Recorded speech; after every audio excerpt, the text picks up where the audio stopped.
Hello everyone, welcome back to this amazing channel. Myself Karthikesh Sharma and I'm a first year MBBS student at Institute of Medical Science BHU. So आप लोगों को पता चल गया होगा कि college start हो चुके हैं. ऑब्वियसली बात है, कॉलेज स्टार्ट हो चुके हैं and MBBS journey is a lot fun and is a lot hectic too, but if it is your passion, if it is what make you happy, तो इससे ज़्यादा satisfactory कुछ भी नहीं है. तो काफ़ी मज़ा आ रहा है, काफ़ी कुछ नया नया सीखने को मिल रहा है. New people, new teachers, new friends, new environment, काफ़ी कुछ नया है. हॉस्टल की लाइफ डिफरेंट है एंड ट्रस्ट मी, जब आप अपने घर छोड़ के हॉस्टल जाएंगे तो आपको अपना घर एक जन्नत जैसा लगने लगेगा, जो मुझे अभी फील होता है. तो अभी होली की छुट्टियों में मैं अपने घर आया हूँ, बैक टू देहरादून. काफ़ी अच्छा लग रहा है, काफ़ी कंफर्टेबल, और थोड़ा होता है ना स्टार्टिंग में होम सिकनेस होती है, तो मतलब बहुत अच्छा लग रहा है.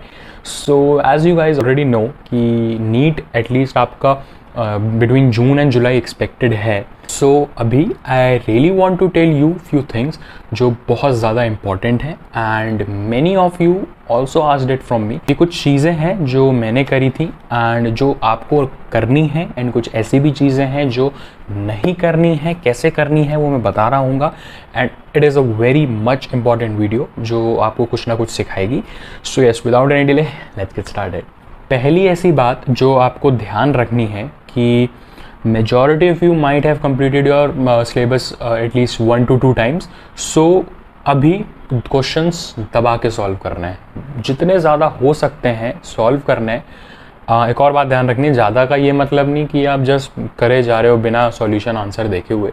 जितने ज़्यादा मॉक टेस्ट हो सकते हैं मॉक टेस्ट देने हैं. अभी आपका ये सिस्टम होना चाहिए कि अभी आप अपना 80% time you should be devoting to solving questions, numericals, ये सब चीज़ों में, and 20% you should devote to revising things, revising your weak areas, your mistakes, उन सब चीज़ों में. तो इस बात का बहुत ध्यान देना है. दूसरी चीज़ बहुत इंपॉर्टेंट है कि मॉक टेस्ट जब भी दो तो एनालिसिस अगेन बहुत इंपॉर्टेंट है, अच्छे से करनी है.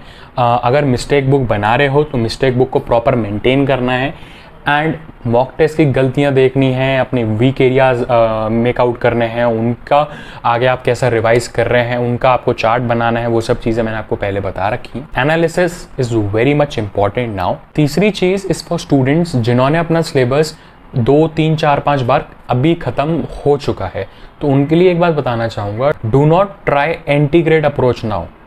मैंने आपको एक प्रीवियस वीडियो में एंटीग्रेड एंड रेट्रोग्रेड अप्रोच के बारे में बता रखा है, तो you can check that out to.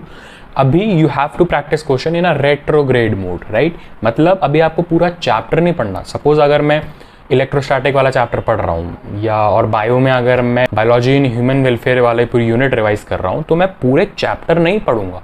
I just hop on to the questions. मैं क्वेश्चन सॉल्व करूंगा और उनसे जो वीक निकलेंगे मैं उनको पढ़ूंगा, उस थ्योरी पे फोकस करूंगा. तो it is very much important point कि you need not to study that whole chapter from A to Z. आपको क्वेश्चन सॉल्व करना है, वीक एरियाज निकालने हैं एंड देन आपको वो पार्ट थ्योरी का NCERT से अच्छे से करना है. नेक्स्ट पॉइंट, जिनका सिलेबस सिर्फ 1-2 बार ही हुआ है उनको क्या करना है, उनको थ्योरी भी करनी है. अगर आपको कोई बोले कि बस आप सवाल सॉल्व करो, that's not a right approach for you according to me. अभी आपको अपने कॉन्सेप्ट स्ट्रॉन्ग करने हैं थोड़े, अभी आपको अच्छा और करना है, तो थ्योरी भी पढ़नी है साथ में, प्लस उनके क्वेश्चन भी सॉल्व करने हैं, right. Next a very much important point majority of बच्चे फेस करते हैं कि जिनकी फिजिक्स लाइक अभी ग्राउंड लेवल पे है या बिलो द ग्राउंड लेवल पे है, उनको क्या करना है. बहुत बड़ा डाउट आता है. यूजफुल एक टिप देना चाहता हूँ. अभी फिजिक्स को छोड़ना नहीं है. ऐसा नहीं कि आपको फिजिक्स नहीं हो रही, 2-3 महीने बचे मैं तो फिर सिर्फ केमिस्ट्री और बायो पढ़ूंगा, इनमें अच्छे मार्क्स ले आऊँगा. ट्रस्ट मी, वो टाइम गया कि आप बायो केमिस्ट्री पढ़ो, कोई भी 2 सब्जेक्ट पढ़ो and you will crack your PMT CPMT. वो पहले ऐसे होता था, अब ऐसा नहीं है. अभी आपको तीनों सब्जेक्ट पे अच्छी ग्रिप होनी चाहिए, तभी चीज़ें हो रही होंगी. तो फिजिक्स को निगलेक्ट नहीं करना है. कैसे करना है मैं बताता हूँ. फिजिक्स वीक है तो try focusing on the first thing, high weightage topic.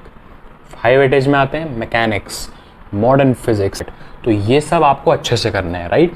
दूसरी एक इंपॉर्टेंट चीज़ है, जो ऐसे चैप्टर है ना in which you can expect more of some theory questions. For example again modern physics हो गया, आपकी इलास्टिसिटी वाले पार्ट में से थोड़े थ्योरी क्वेश्चंस आ सकते हैं, फ्लोटेशन वाले पार्ट में से थ्योरी क्वेश्चन कुछ एक्सपेक्टेड हैं, तो उन पार्ट को पहले कवर करें.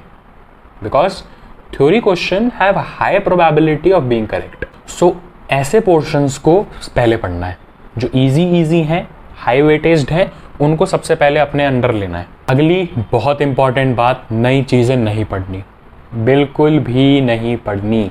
कोई क्वेश्चन सॉल्व कर रहे हो, PYQ का सपोज अगर मैं कोई सवाल सॉल्व कर रहा हूँ, राइट, फिजिक्स में ही अगर मान लो, और उसमें अगर 2010, 2011, 2012 में कोई अगर आउट ऑफ NCERT हार्ड तो नहीं, अगर कोई आउट ऑफ NCERT क्वेश्चन आया है, उसके NCERT में कॉन्सेप्ट नहीं है, तो मैं अपना टाइम वेस्ट नहीं करूँगा उस कॉन्सेप्ट को पढ़ने में। PYQ है तो देख लूंगा कि हाँ क्या पूछा था, कैसे पूछा था, एक बार नज़र घुमा लूंगा, बट मैं अपना टाइम वेस्ट नहीं करूंगा। तो नई चीज़ें बिल्कुल भी नहीं पढ़नी। हाँ, अगर आप अपनी बायो का रिवीजन कर रहे हैं, बायो का कोई क्वेश्चन बैंक लगा रहे हैं, उसमें अगर आपको बायो का कोई डिफरेंट क्वेश्चन मिलता है जो NCERT की लाइन से ही पूछा है लेकिन उसका आपने पहले कभी ध्यान नहीं दिया, सो उसको तो करना है यार। NCERT वाले पार्ट को अगर आप एक बार देख लोगे तो एटलीस्ट आपको उसकी मेमोरी थोड़ी बहुत बन जाएगी, शॉर्ट टाइम मेमोरी सही बन जाएगी। Next very very very important thing, और ये एक ऐसा इशू है जिसकी वजह से लास्ट में काफ़ी स्टूडेंट्स कंफ्यूज हो जाते हैं, काफ़ी डिप्रेस्ड हो जाते हैं, कैसे करें कैसे ना करें। अब होता पता है क्या है यार, जब आप अपनी प्रिपरेशन कर रहे हो, जब आप अलग अलग नोट्स बना रहे हो, तो मैंने भी गलती करी थी, अलग अलग सोर्स बना लेते हैं, है ना, कि हम अपने मॉड्यूल से पढ़ रहे हैं तो हम मॉड्यूल में भी अपना एक सोर्स बना लेंगे, उसमें चीज़ें मार्क कर लेंगे, लिख लेंगे, NCERT में भी सेम कर लेंगे, और अपने नोट्स भी बना रहे हैं यार। तीन चीज़, अगर मैं बायो का सेल चैप्टर रिवाइज कर रहा हूँ तो मेरे पास 3 चीज़ें हैं, और जब आपका एग्ज़ाम टाइम पास आएगा ना, आपके पास इतनी देर नहीं रहेगी कि आप तीनों चीज़ में से पढ़ लो। और ऐसे टाइम पे क्या होता है, पैनिक, क्या करें, कहाँ से करें, कैसे करें, मैं तो दिमाग ख़राब हो रहा है, मुझसे नहीं हो रहा, जाओ मैं नहीं देता नीट। तो ऐसा नहीं करना है, मतलब आपको अपनी अगेन अप्रोच कन्वर्ज करनी है। You have to concise your approach, diversify नहीं करनी। टाइम जैसे ही बढ़ रहा है, आपके पास टाइम कम होगा चीज़ों का रिवीजन के लिए, तो आपको एक दो ही ऐसे मटेरियल रखे ना जिससे आप बार बार रिवाइज करो, अगेन बार बार रिवाइज करो, मतलब उन्हीं सबसे बार बार। मैंने आपको जैसे पहले बताया, for biology and inorganic chemistry bar bar NCERT अच्छे से, मिस्टेक कॉपी बार बार अच्छे से रिवाइज करनी है। तो इन चीज़ों को जब आप बार बार रिवाइज करोगे तो आपका अच्छे से हो जाएंगे। And you can also make your mistake copy in a sort of a short revision booklet, जैसे मैंने आपको दिखाया था, तो मैंने उसमें हर चीज़ लिख ली थी। I wrote it in my questions, my wrong concepts, the formulas, the diagrams, the graphs, each and everything possible. So in short, it was just a 100 to 200 pages notebook जिसको मुझे पढ़ना था, and it has like everything inside it जो भी मुझे last time पे ज़रूरत थी। Last but not the least, अपना लास्ट टाइम पे जब टाइम पास आ रहा है, पेशेंस रखना है। Patience is a very very very important. होता पता है क्या है, जब 2 महीने बचे हैं, आपके पेपर में मार्क्स 580 आ रहे हैं, 600, 610 इसके अराउंड आ रहे हैं, तो सेल्फ डाउट आता है यार, हो क्यों नहीं रहा, मतलब इतना पढ़ रहा हूँ, इतना मेहनत कर रहा हूँ, सब कुछ कर रहा हूँ, तो हो क्यों नहीं रहा। तो उस टाइम पे ना पेशेंस रखना है लास्ट टाइम पे। मतलब आप ये एक बात समझ लो कि being anxious, being in self doubt and चिंता करने से, खुद पे गुस्सा करने से चीज़ें नीचे जाएंगी, आपकी प्रोग्रेस नीचे जाएंगी, नथिंग विल इम्प्रूव। किसी चीज़ का भी ग्राफ इम्प्रूव नहीं करेगा, इम्प्रूव करेगा तो वो होगा आपकी टेंशन का, है ना। तो टेंशन बिल्कुल भी नहीं लेनी। थोड़ा खुद सोचो यार, ऐसी चीज़ क्यों कर रहे हो जिसकी वजह से आपकी 2-3 साल की मेहनत खराब हो। एग्ज़ाम आफ्टर ऑल वो 3 घंटे ही डिसाइड करेंगे कि आप क्या कर रहे होगे, कहाँ जा रहे होगे, कौन से कॉलेज में जा रहे होगे या ड्रॉप ले रहे होगे। तो फोकस ऑन बीइंग पेशेंट, सब सही होगा यार, सब बढ़िया होगा, कुछ बिगड़ने की चांसेस नहीं हैं, सब अच्छा करेंगे, सब अच्छे से करेंगे। So do not worry at all. इसी के साथ I will be wrapping up this video. जो भी डाउट आए पूछना, I try to make a separate video on that. बस बेनिफिट होना चाहिए आप लोगों का, दैट्स ऑल आई नीड। सब कुछ अच्छा होगा। I will try to share my medical life too. सब चीज़ें मैं आपको बता रहा हूँ, आपको मज़ा आएगा। IMS BHU की लाइफ बहुत अच्छी है, अगेन काफ़ी कुछ नया है, काफ़ी कुछ बहुत अच्छा है। So yes, keep studying hard, keep hustling hard, tension नहीं लेनी, हिम्मत नहीं हारनी, लगे रहना है। 2-3 महीने बचे हैं, अच्छे से निकालना है, right. So yes, with this take care, bye bye, see ya in the next video.